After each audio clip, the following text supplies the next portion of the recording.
جیسے میرے محبوب کے 8 اہل بیت کے افراد آپ کی زندگی میں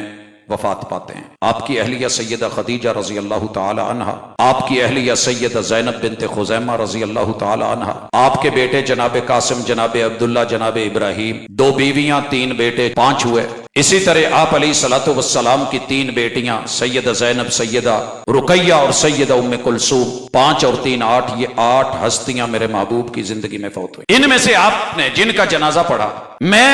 اونچی جگہ پہ بیٹھ کے قد میں بڑا نہیں ہو رہا، بڑی دلیل ہوتی ہے۔ اگر میرے کسی بھائی کو، کسی محقق کو، کسی محب کو تانے تنوڑے، فلسفے ادھر ادھر کی یہ وہ چھوڑنے والی ہوائیاں نہیں، خلائی باتیں نہیں، دلیل کے ساتھ میرے محبوب کی سیرت سے اگر ان 8 ہستیوں کے لیے اصال ثواب کے لیے کل تیجا ساتہ 10واں 40واں برسی ایک عدد صحیح سند کے ساتھ حوالہ مل جائے تو میں منتظر ہوں۔ بدعت ہے، آپ کی زندگی میں ضرورت تھی، ثواب کی ضرورت، اصال کی ضرورت، پہنچانے کی ضرورت، نیکی کی ضرورت، بخشش کی ضرورت، مغفرت کی ضرورت۔ جنازہ ایسے تو نہیں پڑھا جاتا، دعائے مغفرت ہے۔ جیسے جنازہ ثابت ہے، جنازے کے بعد اگر صرف کل تیجے ساتھے 10ویں 40ویں برسی کا اعلان ثابت ہو جائے ہم پھر بھی حاضر، لیکن نہیں ملا تو ہم بہت بڑی سخت بات نہیں کرتے کہ نہ خنجر اٹھے گا نہ تلوار ان سے، یہ بازو میرے آزمائے ہوئے ہیں۔ تو میرے بھائی میدان میں ہیں، علم میں ہیں، کتابیں موجود ہیں، تحقیق جاری ہے، چیک کر لیں، ذرا دیکھ لیں، مل جائیں تو کھل ڈل کے کریں، نہیں تو سینہ زوری سے نہیں کہ میرا دین میری مرضی، میری زندگی میری مرضی۔ پھر اللہ کے بندے وہ جو کہتی ہے نا میرا جسم میری مرضی، وہ بھی شاید ہم سے اتنی بری نہ ہو، کیونکہ وہ دنیا کے معاملے میں کہتی ہے، اپنی ایک جان کی حد تک کہتی ہے،